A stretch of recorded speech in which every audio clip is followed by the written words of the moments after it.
Masakit sa balat ang sikat ng araw nang lumabas sa butika si Lola Marina. Kaya naman kinuha niya ang payong na nakatago sa kanyang bag at binuklat ito. Ang hawak niyang paper bag na laman ng gamot para sa maintenance niya ay sa kanyang kabilang kamay naman. Naglalakad na siya nang mapadaan siya sa ilalim ng overpass nang mapansin niya ang 4 na pulubi na nag-aaway. Kumunot ang noo ng matanda. Lalo pa nang makita niya na pinagtutulungan ng 3 ang isa sa pulubi. Nasa 14 years old na siguro ang edad nito, ngunit hindi makalaban sa 3 nagtutulungan. Anong ginagawa niyo sa kanya ha? Agad na awat niya sabay lapit sa mga ito. Agad na nagsitakbuhan ng 3 at iniwan ng batang pulubi. Yumuko at binitawan ng matanda ang paper bag para suriin kung may sugat pa ito. Mabuti na lamang ay wala. Ngunit kumunot ang noo niya nang makitang nakatulala ito sa kanya. Parang pamilyar ang batang ito. Okay ka lang ba, iho? Bakit pinagtutulungan ka ng 3 yon? Iginala pa niya ang tingin sa paligid para sana maghanap kung may tanod pang naroon ngunit wala. Kaya naman pala malakas ang loob nilang mangbuli rito dahil walang mga tanod na sasaway sa kanila. Ang mga bata talaga ngayon galit niya at suminghap pa. Dumungaw siya ulit at nakitang bukas na ang hawak na pitaka ng pulubi. Agad na nasapo ni Lola Marina ang labi. Pamilyar talaga para sa kanya ang batang ito. Lola, may 20 po ba kayo? Aanhin mo naman ng 20 apo. Takang tanong niya. Ngunit agad rin niyang naisip ang dahilan kung bakit bukas ang pitaka nito. Ibibili ko po sana ng pagkain. Kinuha po nila ang pera ko eh. Nahugutom na po kasi ako, Lola. Lumambot ang ekspresyon ng matanda. Hindi siya nagdalawang isip na kunin ang kanyang wallet sa bag at kumuha ng 50 pesos. O heto, 50 pesos. Ibili mo ng tubig at pagkain mo ha. Nakakain ka na ba, iho? Marahang tanong niya at marahang hinaplos ang buhok nitong tinatabunan ng mukha. Nang wala itong naging reaksyon, ay lalong lumakas ang loob ng matanda sa suspecha. Hindi pa nga po eh. Nahihirapan po kasi akong bumili dahil hindi po ako nakakalakad. Ha? Putol po ang kaliwang pa ako. Agad na umawang ang labi ng Lola Marina. Doon niya lang napansin ang tinatapunan na paa ng bata. At nang kunin ang nakatapon, ay nakita na putol nga ito. Diyos ko, putol pala ang paa mo, iho. At nagawa ka pang pagtripan ng mga batang yun kanina. Pakiramdam niya ay bumigat ang loob sa puso sa awa sa bata. Opo, sinuri niya ng tingin ng kawawang bata. Madungis itong tingnan. Parang hindi nakapaligo ng ilang buwan dahil sa dumi ng katawan at medyo hindi na rin kaaya-aya ang amoy nito. Pakiramdam ng matanda ay sinuntok ang dibdib niya sa pagsikip nito, lalo pat naaalala niya ang kanyang apo. 2 ang anak niya at ang pumanaw niyang panganay ay may anak noon na lalaki na nawala. Siguro ay kasing idara na sana ng pulubing bata na iyon ngayon. Bakit nandito ka sa lansangan? Ang mga magulang mo ay nasaan sila? Wala na po akong mga magulang eh. Lumaki po ako sa bahay ampunan. Kaso nang mamatay po ang nag-aalaga sa amin, ay napabayaan na po kami. At sinarado na po ang ampunan na iyon. Kaya po ako namamalimos rito para may pangkain lang po. Ay, kawawa ka naman apo. Ang bata-bata mo pa para maranasan ang kalupitan ng mundong ito. Awang saad ng matanda. Pinagmasdan niya ang bata at naalala niya talaga ang lalaking apo noon. Yun nga lang ay 4 na taon lang ito nang mawala sa kanya at hindi na nakita pa hanggang sa mamatay ang panganay niyang anak dahil sa tumor. Maaari ko bang malaman ang pangalan mo, apo? Ngumiti siya kahit hindi naman ito nakikita. Mark po, Lola. Sagot nito. Hinawakan ni Lola Marina si Mark sa balikat at marahan itong hinaplos. Total ay wala ka naman ng mga magulang. Papaano kung sumunod ka na lang sa akin? Sa akin ka na lang tumira para may matutulugan ka at makakain ng mabuti.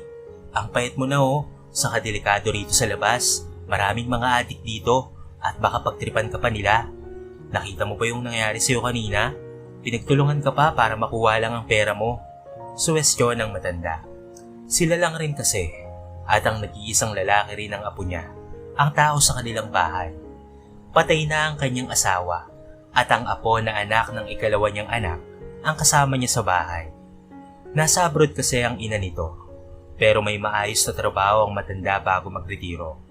Isa siyang guro sa elementary na na-assign sa malayong lugar. Ito ay sa Mindanao pa, at madalang lang umuwi sa kanila, kaya't hindi malapit sa kanya ang loob ng apo. Kung hindi pa ito nasangkot sa isang malaking gulo isang buwan ang nakakaraan, ay hindi siya magre-retiro para babantayan ang kanyang apo. Ngayon ay naiisip ng matanda na magandang bagay na may makasama ang apo niya sa bahay. Hindi ko po kayo kilala. Bakit niyo po ako gustong patuloyin sa inyo? Nag-aalalang tanong ni Mark. Huwag kang mag-alala. Hindi ako masamang tao. Matanda na ako para mangloko. Marina ang pangalan ko at pwede mo akong tawaging Lola Marina. Dati akong guro, kaya talagang malapit ang loob ko sa mga bata. Saka may apo rin ako kasing edad mo. Kaming dalawa lang sa bahay kaya malaki pa ang espasyo sa amin. Pwede ka roon.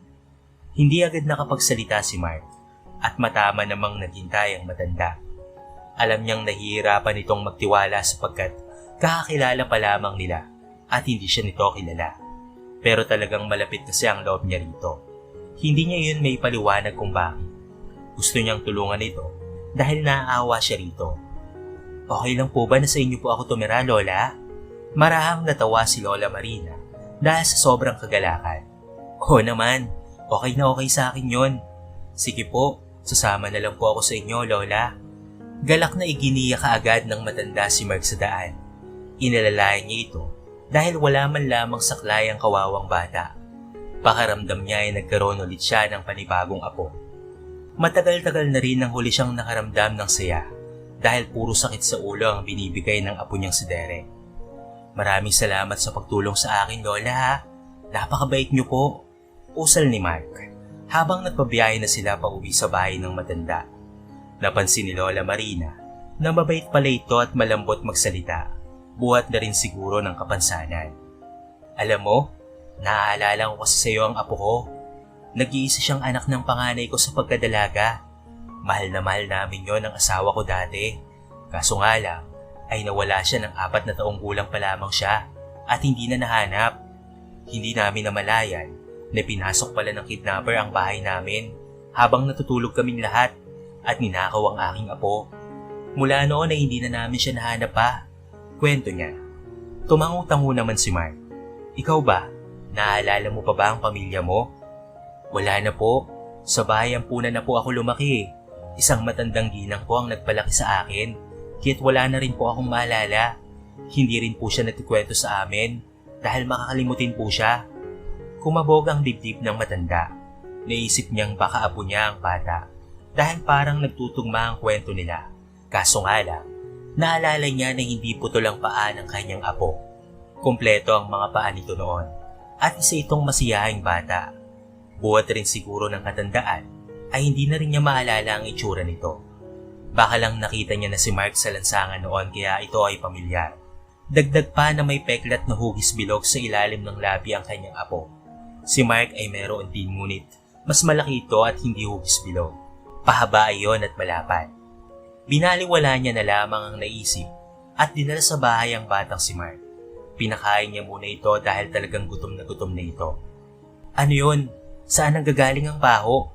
Bumaling sa hagdanan ng tingin ng matanda nang marinig ang boses ng apo niyang si Derek.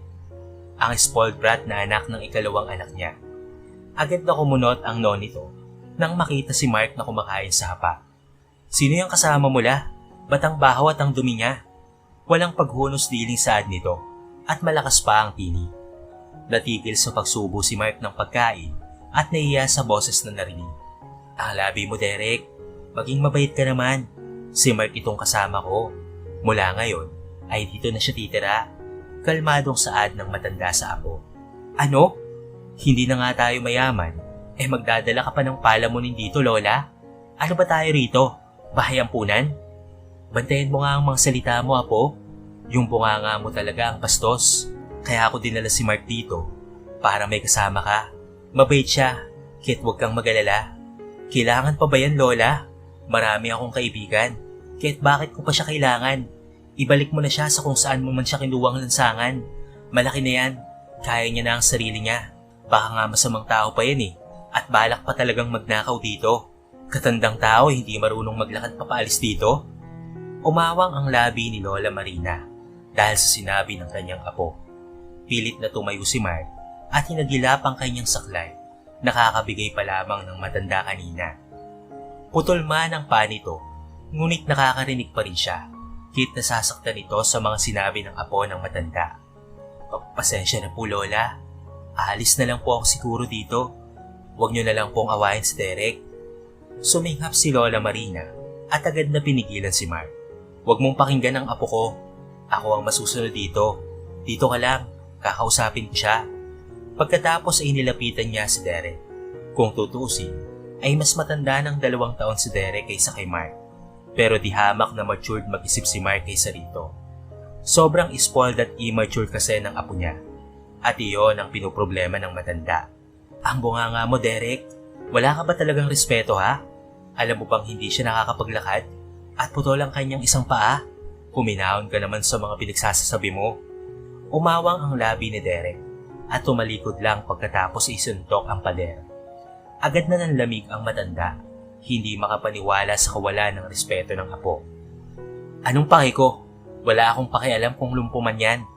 Ibalik mo yun sa lansangan, Lola. Ang bunganga mo, Derek. Lumpo lang yan, pero panigurado naman na kaya niya ng sarili niya. Nagpapaawa lang yun sa'yo, Lola. Derek, umigting ang bagang nababala niya sa apo. Tignan mo nga, at gumaganyan ka na. Ano bang pinakain sa'yo ng pulubi na yan? At grabe ka magprotekta sa kanya. Siya na lang ang gawin mong apo kaya. Napasinghapang matanda at halos atakihin sa puso sa mga pinagsasabi ni Derek sa kanya. Sinipa pa nito ang upuan at padabog na umakyat sa kwarto nito. Abay, huwag mo nga akong iwan ditong bata ka. Wala kang respeto. Nag-uusap pa tayo. Hindi sumagot si Derek at tumunog ang malakas na pagkasarado ng pintuan sa kwarto nito. Problemado talaga si Lola Marina sa ugali ng kanyang apo. Hindi na kasi niya nadidisiplina dahil palagi siyang nasa trabaho noon at ang ina nito ay nasa abroad din. Inabandona nito si Derek at may bago ng pamilya sa abroad. Pinalaking spoiled ng tatay nito ang binata, kaya't ngayon ay hindi na ito nakikinig sa kanya. Nang mag-annulment ang mga magulang nito, ay sa kanila napunta ang kustodiya ng apo, ngunit madalas itong nasa bahay ng ama. At sa tingin ni Lola Marina, masyadong naging maluwag ang ama nito, kaya naging ganito ang ugali ng kanyang apo. Gustong-gusto niyang bigyan ito ng parusa. Sumikip sa sama ng loob ang dibdib ng matanda. Lumapit ulit siya kay Mark at hinawakan ang balikat ng batang lalaki. Naaawa siya rito dahil sa pagiging insensitibo ni Derek kanina patungkol sa kapansanan nito. Pagpasensyahan mo na si Derek, apo ha. Ganyan lang talaga siyang magsalita. Pero kung matatagalan, ay bumabait rin siya. Pagpapagaan ng loob niya sa bata para wag itong malungkot. Halika na muna, may libre pang kwarto sa itaas. Pwede kang makapaligo roon para gumaan ang pakaramdam mo. Mula ngayon, ay dito ka natitira ha. Ituturing na rin kitang parang tunay ko na apo. Kaya tituring mo ako na lola mo ha. Sigurado po ba kayo na hindi po ako aalis dito, Lola? Baka mag-away po kayo na Derek ulit eh. Baka ito pa po ang rason na magkalayo ang loob niyo sa isa't isa. Bumuga ng hangin ng matanda. Alam mo bang matagal nang malayo ang loob ng apo ko sa akin? Kaya't nagretiro ako sa trabaho. Dahil iyon ang hiling ng kanyang ina na magabayan ko ang anak niya. At may tama ang landas nito. Kaso ay nagmamatigas talaga siya eh. Kaya baka ikaw na ang rason na magbago siya. Isa kang mabait na bata, Mark. Hindi pa man kita nakikilala ng matagal. Nararamdaman ko. Alam mo yung bugso ng damdamin? Parang ganun ang nararamdaman ko para sa'yo. Isa pong malaking karangalan nito, Lola. At nagpapasalamat po ako sa inyo. Kaya't susubukan ko pong kunin ang loob ni Derek. Matamis na napangiti si Lola Marina at inayos ang buhok ng bata. Maraming salamat, Mark, apo ha. Inakit niya sa ikatlong palapag na kasunod ng kay Derek si Mark at kinunan nito ng damit na ekstra ng apo. Kaya mo bang maligong mag-isa? Kaya ko naman po, Lola. Sige, dito lang ako sa labas. Tawagin mo lang ako kung may kailangan ka, ha? Aniya. Tumango si Mark at maingat na pumasok sa banyo. Saka sinarado ang pintuan. Tumayo naman si Lola Marina sa harapan ng bintana at pinagmasdan ang pagkahel ng kalangitan sa pagbaba ng haring araw. Miserable man siya sa kanyang apo. Nasasayahan naman siya na makilala si Mark. Hindi niya alam pero pakiramdam ng matanda, nagkaroon ulit siya ng panibagong apo. Yun ang nararamdaman niya, ang kagalakan na may bago siyang aalagaan at mabait pa. Naalala pa nga niya ang alaala ng pinakamamahal niyang anak noon at ang apo niyang si Kiro. Hindi niya napigilan ang bagong emosyon na maghari sa sistema niya. Ma, kahit wala na ako, ipangako mo sa aking hanapin mo pa rin si Kiro. Huwag mo siyang pabayaang mawalay sa atin, ma. Napasinghap siya at sinapo ang labi. Malinaw na malinaw pa rin sa kanya ang habili ng namayapa niyang anak. Naaalala niya ang ugali ni Mark dito dahil sobrang napakabait ng kanyang anak na ito noon. Kahit hindi maintindihan ng matanda na kung sino pa yung mabait ay sila pa ang unang kinukuha ng Panginoon. Ipangako mo sa akin, please. Ayaw ko pa sanang mawala dahil hindi ko pa nakikita ang anak ko. Pero wala akong magagawa. Hinahatak na ako ng sakit kong to. Masakit para sa akin na mawala habang hindi ko pa nahanap ang anak ko. Pero wala akong magawa, Mama. Hindi niya alam ngunit umaagos to pala sa mukha ang luha niya dahil sa kanyang naaalala.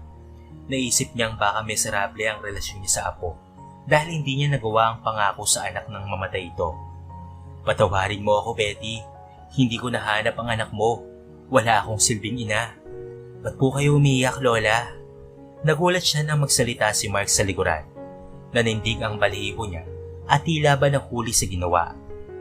Agad niyang pinunasan ng luha at lumapit dito. Nakabihis na ang batang lalaki. Wala. Naalala ko lang kasi ang panganay kong anak at pati na rin ang apo ko. Miss na miss ko na sila. Lalo na yung apo ko na sobrang cute. Araw-araw ko siyang iniisip kung kamusta na pa siya o kung buhay pa ba siya. Nakatitig lang sa kanya si Mark at hindi man lamang kumukurap. Napangiti na lamang siya dahil pilit itong lumalapi kahit hindi pa sanay sa saklay. Pasensya na, naging emosyonal lang talaga ako dahil siguro sa pagtanda.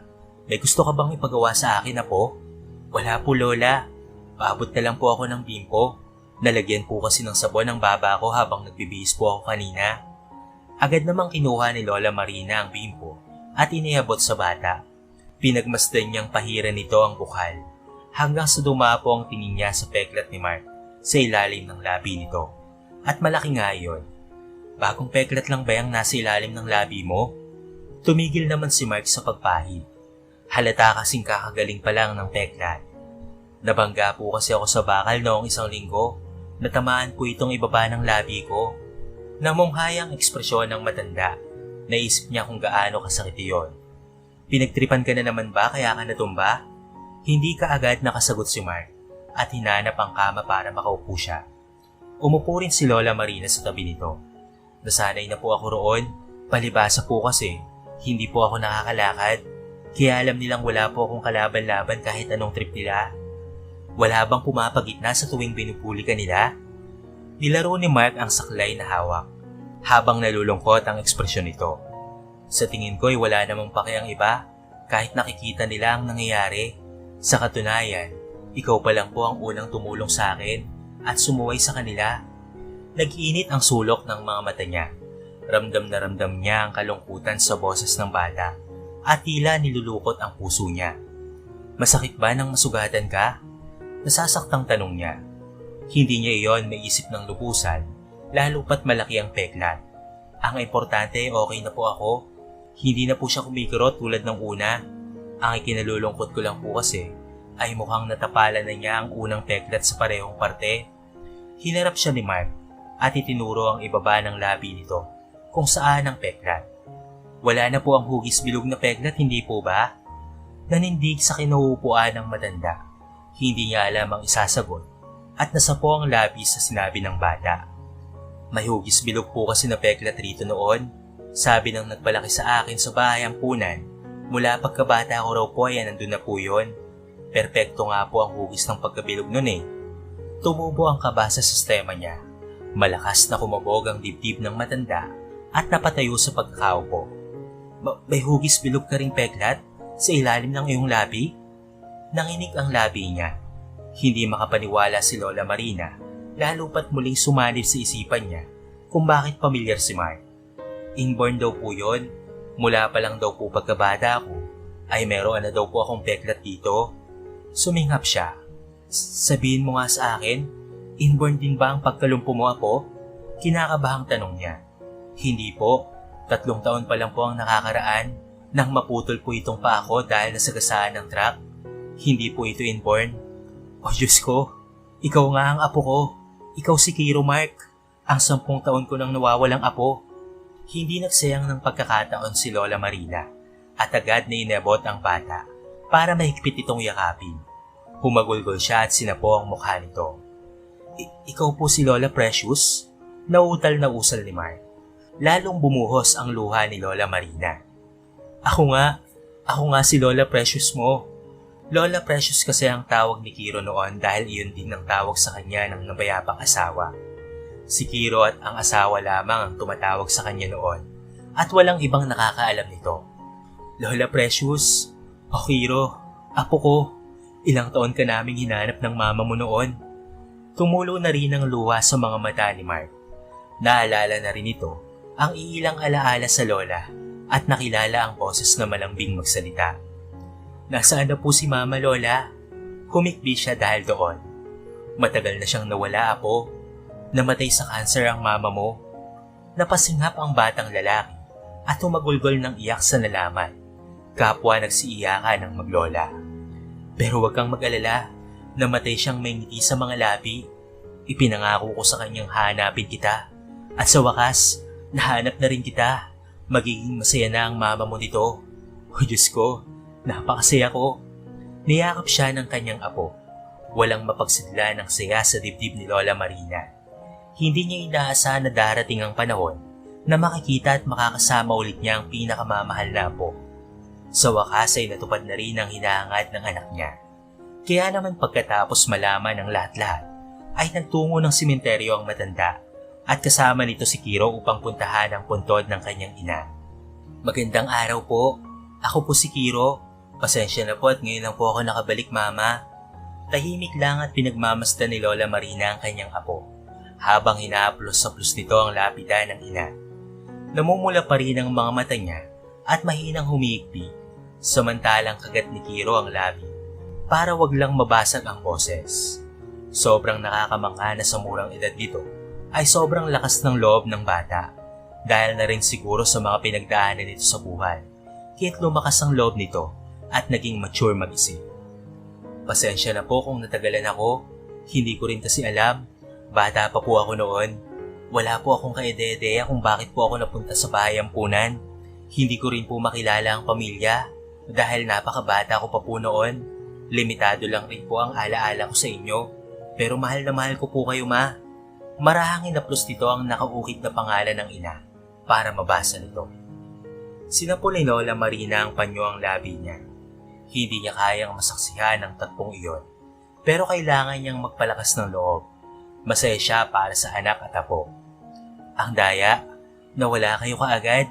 Hindi na tayo nagkita pa, Mama. Hindi na kita makakasama pa, Ma. Pero wag po kayong mag-alala. Nandito pa naman po si Lola Precious. At ang pinsan ko pong si Derek. Alam kong aalagaan niya ako. Kaya kung nasaan ka man po ngayon, sana maging masaya ka na, Ma. At huwag mo na akong alalahanin pa. Masaya na po ako at nakilala ko na po ang pamilya natin. Tumagal sila ng ilang oras sa puntod. Hinayaan na lamang ng matanda na kausapin ng apo niya ang ina nito. Nang gumana ang loob nito, umuwi na rin naman na sila at sinabi kay Derek ang totoo. Ano? Siya si Kiro, Lola? Siya ang nawawala kong pinsan? Gulat na gulat rin sa ni Derek nang malaman nito ang katotohanan. Sinabi niya ito sa apo sa pag-aakalang magbabago ang pakikitungo nito sa pinsan. Ngunit nagkamali ang matanda dahil lalo palang tutubo ang selos ni Derek kay Kiro. Derek, anong ginagawa mo? Kakauwi pa lang niya galing clinic para magpa-check up ng maabutan ng apo na ikinulong si Kiro sa kulungan ng mga aso. Nagmamakaawa ito na palabasin siya, ngunit pinagtatawanan lang ito ni Derek. Bakit mo kinulong dyan ang pinsan mo, ha? Agad na binuksan ni Lola Marina ang kulungan at pinalabas si Kiro na nanginginig sa takot. Basang-basa rin ito matapos basahin ni Derek na para bang nagpaliko lang ng hayop. Dapat lang sa kanya yan, Lola. Para rin naman siyang aso kung makasunod sa akin eh. Tumalim ang tingin ng matanda sa kanyang apo. Pakaramdam ni Lola Marina ay ma-high blood siya nang wala sa oras dahil sa ginawa ni Derek. Derek, hindi maganda ang ginawa mo. Naiinis kasi ako, Lola, dahil sunod yan ang sunod sa akin. Kung saan ako pumunta, ay habol-habol siya. Para siyang aso. Kahit ilang beses ko nang sabihin na huwag niya akong sundan. Pasensya ka na po, Lola. Gusto ko lang po kasi siyang kausapin patungkol doon sa gas stove sa kusina. Hindi ko kasi alam kung paano patayin kaya't kinukulit ko po siya. Ayun naman pala eh. May gusto lang palang ipaayos sa'yo. Diyos ko naman na po. Pinsan mo si Kiro. Pero kung tratuhin mo siya, parang aso. Bumuga ng maras na hangin si Derek. Kasalanan ko bang lumpo siya? Hindi na napigilan ng matanda ang kanyang sarili at sinampal ng napakalakas ang kanyang apo dahil sa sobrang galit. Naririnig mo ba ang sinasabi mo, ha? Wala ka na sa tamang katinuan. Akala ko ay mababago pa kita, pero nagkamali ako. Bakit ka ganyan? Sinalo ni Lola Marina ang bato dahil kumirot ang kanyang mga kaugatan. Para na siyang maiiyak dahil sa pinaghalong galit at instito. Palibasa hindi mo alam, wala kang pakialam kasi mas mahal mo pa yan kaysa sa akin. Sumingap na lamang siya. Bakit? Nagsiselos ka sa kanya, Apo? Apo rin kita. Ako nang nagpalaki sa'yo mula nang mag-abroad ang mama mo. Pareho ko kayong apo ni Kiro at pareho rin ang pagmamahal ko sa inyo. Walang mas aangat. Sadyang may kapansanan lang itong pinsan mo. Kahit nasa kanya ang atensyon ko. Ikaw, buo ka. Kaya alam kong kaya mo ang sarili mo. May tiwala ako sa iyo, Apo. Pero siya, kailangan niya ng gabay. Dahil kung hindi, papaano na lamang si Kiro? Nawala na siya sa atin noon. Hindi na dapat maulit pa yon. Yun na nga Ikaw nga ang nagpalaki sa akin dahil wala si Mama. Pero wala ka rin naman palagi dahil nasa trabaho ka. Sabi mo ay magre-retire ka para samahan ako. Nasaan na yon? Puro ka nalang galit sa akin. Puro ka sumbat. Mula nang dumating yung Kiro na yan rito, puro siya na lamang ang inatupag mo. Apo mo rin po ako, Lola. Bakit hindi ko ramdam ang pagmamahal mo sa akin? Katulad ng ibinibigay mo kay Kiro. Kung totoong mahal mo ko, dapat ay pantay lang kami, hindi ba? Napakurap-kurap si Lola Marina dahil sa sinabi ng apo. Ang sana'y muling pagsampal niya rito ay hindi niya na nagawa at bumagsak ang balikat niya. Nakihina siya sa sinabi nito. Kumalma siya at lumambot ang ekspresyon sa apo. Yun ay dahil gusto kitang disiplinahin. Gusto kong baguhin ang ugali mong madamot, tamad at mapanghusga sa kapwa. Pinalaki kang spoiled ng papa mo, kaya't hindi mo nakikita ang nararamdaman ng iba. Basta makuha mo lamang ang gusto mo, Apo. Yun ang ayaw ko. Hindi kita pinalaking ganyan noon. Sagot niya, sinunghaling ka. Ang sabihin mo, mas mahal mo lang talaga ang ibang tao kaysa sa akin. Kinakahiya mo ko bilang apo. Galit na lumayas si Derek. Napaupo ang kawawang matanda sa sofa at sinapo ang labi niya. Hindi makapaniwala sa kung ano man ang narinig mula kay Derek. Ang dating malambing napo niya ay napuno ng pagkamuhi ang puso. Hindi niya alam na ganoon ang naging epekto nito sa kanyang apo.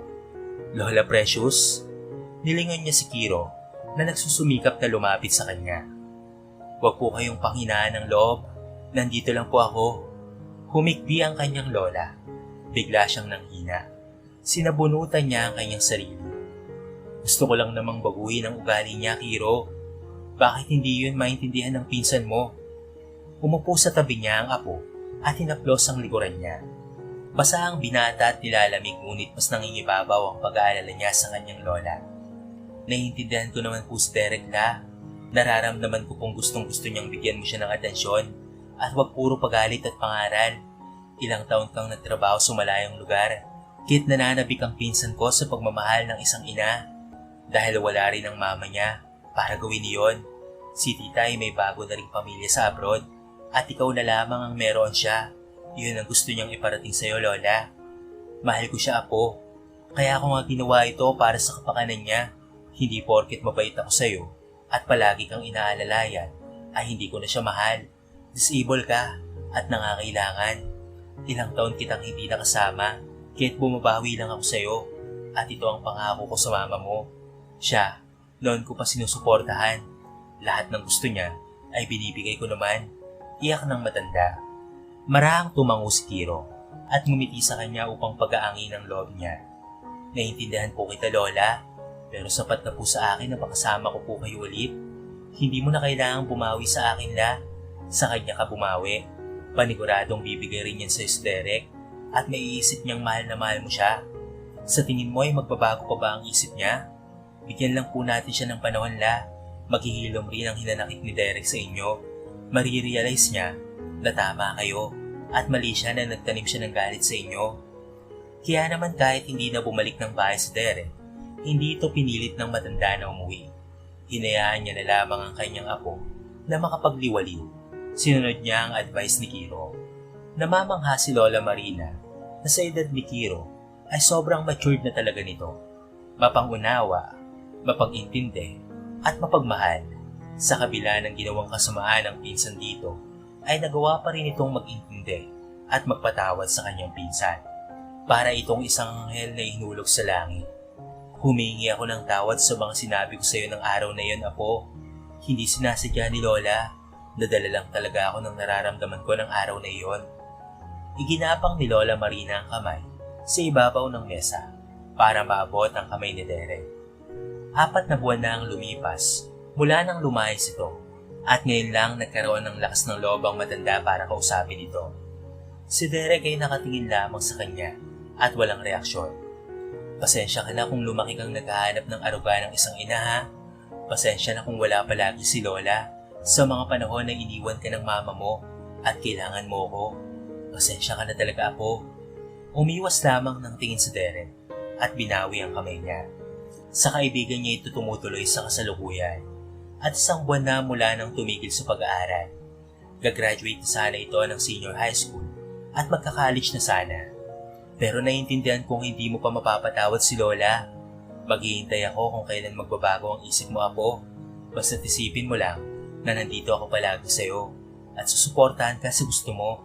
Kung gusto mong mag-aral ulit, sabihan mo lang ako, ha. Si Kiro na pinsan mo ay naghihintay rin siya sa'yo. Walang sinabi si Derek sa pagkikita nilang iyon. Ang hindi alam ni Lola Marina, nagsisisi na rin ito sa mga sinabi sa kanya at walang maiusal dahil sa iyang nararamdaman.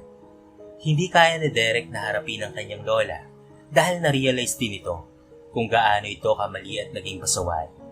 Nagsisisi na ang binata sa ginawa sa pinsan, ngunit wala pang lakas ng loob para humingi ng tawad rito. Ang tanging nagawa na lamang nito ay ang magpatuloy sa pag-aaral gaya ng hiling ng lola. O Diyos ko, nag-chat sa akin si Derek. Mag-aaral na daw ulit siya, Kiro. Mag-aaral na ulit ang pinsan mo. Puno ng galak ang boses ng matanda nang sabihan si Kiro patungkol kay Derek at tipid naman na napangiti si Kiro. Mabuti naman pula, unti-unti nang bumabalik ang loob ni Derek sa atin. Napapikit sa galak ang matanda at niyakap ang kanyang apo na nananatili sa kanyang tabi sa mga naglipas na araw. Masayang masaya siya dahil roon. 2 na kayo ang pinag-aaral ko, nakakasaya naman sa puso. Nag-aaral na rin kasi si Kiro at kinagastusan niyo ng matanda mula sa pensyon nito at kakaunting tulong galing sa ina ni Derek. Pinapaaral niya ito sa isang special class na homeschool lamang. Sa inaasahan ay matalino nga itong si Kiro at ang kapansanan lamang niya ang hadlang para makamit nito ang pangarap upang maging isang software engineer. Ngunit hindi ito sumusuko. Lumipas ang mga taon ay nakapagtapos na nga ng kursong software engineering si Kiro at itinuloy naman ni Derek ang kanyang pag-aaral sa medical school. Sa kabila ng kapansanan ni Kiro ay hindi ito naging hadlang para sa pangarap niya at si Derek naman ay naging inspirasyon ng pinsan para maging isang doktor sa buto. 1 taon na lang, Lola, makakapagtapos na sa med school si Derek. Malapit na siyang maging doktor. Usal ni Kiro sa Lola habang nakaupo sa isang garden ng bahay. Ilang taon na rin ang lumipas at naging purong puti na ang buhok ni Lola Marina. Oo nga pero hindi pa rin siya umuwi 7 taon na. Malungkot na saad niya. Malapit na siyang bumalik dito, Lola. Nagbago na si Derek. Tiwala lang tayo. Nilingon ng matanda ang apo at naigpit itong niyakap. Mula nang bumalik sa bahay niya si Kiro, nagkaroon siya ng kasama at masasandalan sa mga problema. Kahit tumpo ito, ay hindi naging hadlang para kay Kiro ang maging mabait, mapag-intindi at matulungin sa lahat ng bagay. Namana talaga nito ang ugali ng namayapang ina. Lumipas ang 2 taon, naging ganap na doktor na si Derek at hindi inaasahan ni Lola Marina na dadating nga ang araw na babalik na ito sa bahay nila. Lola Marina, Derek apo, agad na nanlabo ang paningin ng matanda nang makita ang kanyang apo na daladala ang mga gamit nito habang nakasuot ng isang puting doctor's gown. Pasensya na po at natagalan po ako. Sad dito at niyakap ng mahigpit ang lola. Okay lang yun na po. Ang importante ay nahanap mo ang sarili mo. Tignan mo nga naabot mo na ang pangarap mo sa buhay. Proud na proud kami sa'yo ni Kiro. Maluhalo ang saad ni Lola Marina. Dahil ito sa tulong niyo Lola, kahit hindi ako umuwi rito, ay sinusuportahan niyo pa rin po ako. Kung ano man po ang naabot ko ngayon sa buhay. Dahil ito sa papupursig ko sa tulong niyo, nalinawan po ako. At tama po kayo Lola, binigyan ako ng Diyos ng tulad ninyong dalawa para maisip ko ang mga mali ko noon. Sobra akong naging spoiled at dependent sa atensyon at sa pera at naging masama, saad ni Derek. Habang si Kiro naman ay maluha-luha rin habang nakikinig. Masaya ito para sa Lola at pinansin. Pinahiran ni Derek ang kanyang mga luha sa kanyang mga mata at lumapit sa pinsan. Insan, usal nito. Agad na gumuhit ang ngiti sa labi ni Kiro. Alam kong 9 na taon na ang lumipas, ngunit gusto ko pa rin humingi ng tawad sa ginawa ko sa iyo noon. Napakasama ako kaya noon. Hindi ko dapat gawin yon. Okay lang yon. Hindi ako kailanman nagtanim ng galit sa ginawa mo. Dahil naiintindihan kita, sadyang komplikado lang talaga ang sitwasyon sa atin. At kapwa tayo may mga depresya, kaya huwag kang mag-alala at hindi ako nagtanim ng galit sa iyo. Hindi pa naman huli ang lahat, di ba? Para maging close tayong dalawa. Tumango naman si Mark. Humigpit ang yakap ni Derek. Alam mo bang ikaw ang naging inspirasyon ko? Kung bakit ko'y pinagpatuloy ang maging isang doktor sa buto? Gusto kitang pagalingin. Pinapangako kong ooperahan kita at makakaladkad ulit. Gagawin ko ang mga kaya ko, Kiro. Mag-group hug nga tayo. Sumama sa yakap si Lola Marina at nagkayakapan nga silang tatlo. Tuluyan nang naglaho ang mga batong nakapantal sa kanilang dibdib at namuhay ng masaya. Naging matagumpay rin ang operasyon kay Kiro na pinangunahan naman ni Derek. Nakakalakad ulit ito at labis nang nagpapasalamat sa pinsan. Sa paglipas ng panahon, kapwa nagkaroon ng asawa at anak ang dalawa. Ngunit kahit na ganoon, hindi nabuwag ang kanilang relasyon at pagmamahal sa isa't isa, lalo na sa kanilang Lola Marina na naging pundasyon ng kanilang pamilya. Masaya silang mamumuhay hanggang sa kanilang huling hininga. Sa buhay, ang pagkakaroon ng maigpit na relasyon sa pamilya ay ang rason kung bakit hindi ito mahirap buwagin, anuman ang unos na dumating. Nagpapakita ito ng pagkakaisa at pagmamahalan. Dahil sa buhay, importante ang magkaroon ng pamilya na masasandalan natin at matatakbuhan natin sa oras ng ating pangangailangan. Iwan ka man ang lahat at talikuran man ng mga taong inaakala mong kaibigan mo, nariyan pa rin ang pamilya na magmamahal sa iyo at hindi ka tatraydorin. At dito na po nagtatapos ang ating istorya. Sana po ay may natutunan kayong aral sa ating mga buhay.